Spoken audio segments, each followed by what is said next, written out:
चावल में। लेकिन लक्ष्मी 24 घंटे सदा कुमकुम में निवास करती है, इसलिए बहनें कुमकुम सिंदूर का टीका करती है, वो लक्ष्मी बनती है। क्या बनती? लक्ष्मी बनती। हाँ, तो जिन जिन चीजों में लक्ष्मी का निवास है उसमें त्वरित सुख समृद्धि देने वाला वस्तु है नमक। क्या वस्तु? नमक। और शुक्रवार दिन का रंग सफेद है। शुक्रवार का रंग क्या है? सफेद। आप शुक्रवार के दिन सफेद वस्त्र पहन के देखो, लगातार ये ध्यान रखो कि सफेद वस्त्र शुक्रवार को पहनो।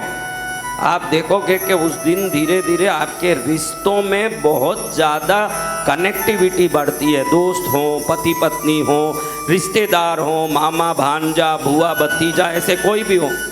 पुरुषों के लिए बोल रहा हूँ ये बात, सफ़ेद वस्त्र की बात पुरुषों के लिए, बहनों के लिए नहीं है। वो पुरुषों के लिए बोल रहा हूँ। सफ़ेद वस्त्र पहनेंगे, उनके टूटे हुए संबंध भी जुड़ने लगेंगे। नेता लोगों को आपने देखा होगा, अधिक से अधिक सफ़ेद वस्त्र पहनते हैं। जो रिश्ता ही नहीं होगा वो भी रिश्ता निकाल निकाल के वोट लेने की कोशिश करते रहते हैं। वो सफ़ेद वस्त्र का जादू है। सफ़ेद वस्त्र पहन लोगे तो कोई अनजाना आदमी भी भांजा लगने लगेगा अपने आप अपना घर का। तो सफ़ेद वस्त्र में भी कमाल है। शुक्रवार को सभी सफ़ेद चीज़ें बड़ी व्यवस्था देती है। क्या देती है? व्यवस्था। आज क्या बार है? शुक्रवार। शुक्रिया। हम क्या बोलते हैं? शुक्रिया। शुक्राणु, उसमें भी शुक्र है। ये सब शुक्राचार्य के द्वारा हुआ। हम शिव पुराण सुन रहे हैं। इस दुनिया के दुर्लभ तपस्वियों में शुक्राचार्य हुए। बाकी लोग स्व कल्याण के लिए साधना किए। शुक्राचार्य को लगा कि भाई कोई हमको इज्जत नहीं दिए, राक्षसों ने मुझे गुरु बनाया, राक्षसों ने मुझे इज्जत दिया। वो राक्षस एक एक करके देवों से मर रहे हैं, एक एक करके देवों के द्वारा वध का हो रहा है उनका। तो ऐसे राक्षसों को कैसे बचाऊं? अपने शिष्य परिवार को बचाने के लिए शुक्राचार्य एक किसी वृक्ष में उल्टे लटक गए और नीचे से आग लगा के उस आग में लाल मिर्च डाल दी, सूखी हुई मिर्च। अब समझो आप कोई मिर्च डाल दो आग में, उसका धुआं उठता हो और उस धुएं के ऊपर आप उल्टे लटक जाओ, नाक से खून आना चालू नहीं हो जाए? जी गुरुदेव। हो जाएगा।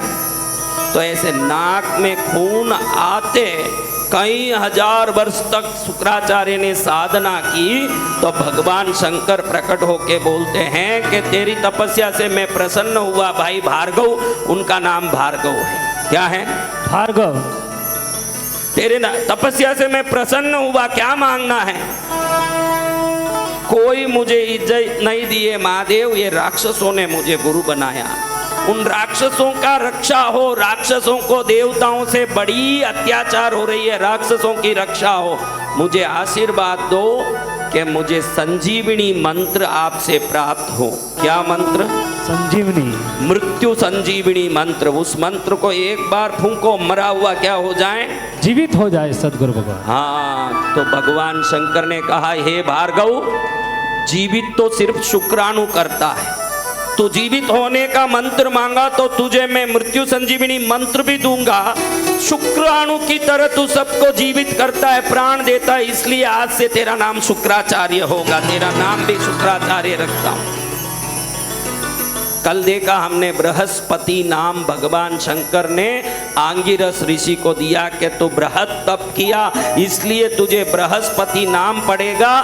तेरे वार में लोग तेरी पूजा करेंगे, उनको सब कुछ मिलेगा। काशी में बृहस्पतिश्वर महादेव का शिवलिंग है, जहाँ आंगिरस ऋषि ने तपस्या करके शिव को प्रकट करके बृहस्पति पद प्राप्त किया। ग्रहों में एक बने। क्या बने? ग्रहों में एक बन गए। और शुक्राचार्य भी शंकर जी की कृपा से ग्रहों में एक बन गए।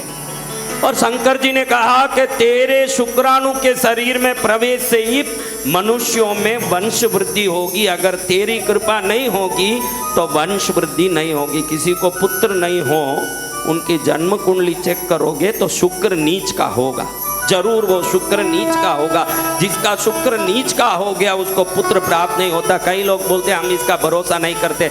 जाग के ज्योतिषों को अपनी कुंडली दिखा के देख। जब वो कहेगा कि तेरा शुक्र नीच का इसलिए पुत्र नहीं हुआ, तब तुझे मानना पड़ेगा कि हमारा भारतीय ज्योतिष तंत्र कितना तगड़ा है। हर चीज बता सकता है, हर चीज बता सकता है भारतीय ज्योतिष तंत्र। लेकिन ठग ज्योतिष आके आपको ठगे वो अलग बात। जो ज्योतिषी नहीं हो वो ठगेगा ही। मैं तो रोज कहता हूँ पैसा लेके कुछ भी इलाज करता हो। कल एक बहन बोल रही है इसी मंदिर के पीछे रहती हूँ, मेरे शरीर में कुछ सवारी आती है, मैं परेशान हो रही हूँ, तो किसी संत ने 25,000 मांगा, मैं 10,000 दे दी और 15,000 देना बाकी है। मैं रोज कहता हूँ कि कोई संत पैसा मांगता है किसी भी प्रयोजन से, वो कोई भी प्रयोजन से हो, कोई भी काम से हो, संत पैसा मांगता है तो वो संत ही नहीं है, पहले ये ध्यान में रखो। कोई संत पैसा मांगता हो फिर उसको आप संत मत बोलिए, वो नालायक है। अरे तू संसार छोड़ दिया, तूने दुनिया के रीत रिवाज छोड़ दिए, अब तुझे पैसा मांगने की क्या नौबत आई? अगर सामने वाले का कल्याण करना है, अभी वो बोले कि महाराज उनको यंत्र बनाना था, तावीज बनाना था, उसकी सामग्री खरीदना था। अरे हमको भी सामग्री खरीदना है तो हम भी तो आपको कह रहे हैं सामग्री ला के दे दो।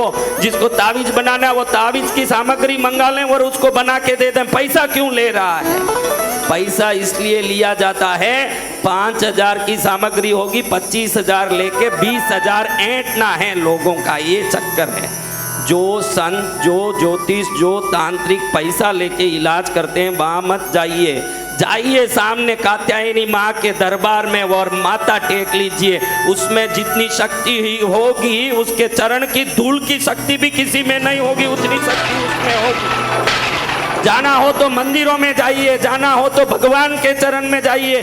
तांत्रिकों के, ज्योतिषों के चक्कर में मत पड़िए। पैसे तो लेंगे ही, आपकी जिंदगी भी इनके चक्कर में पड़ के खराब हो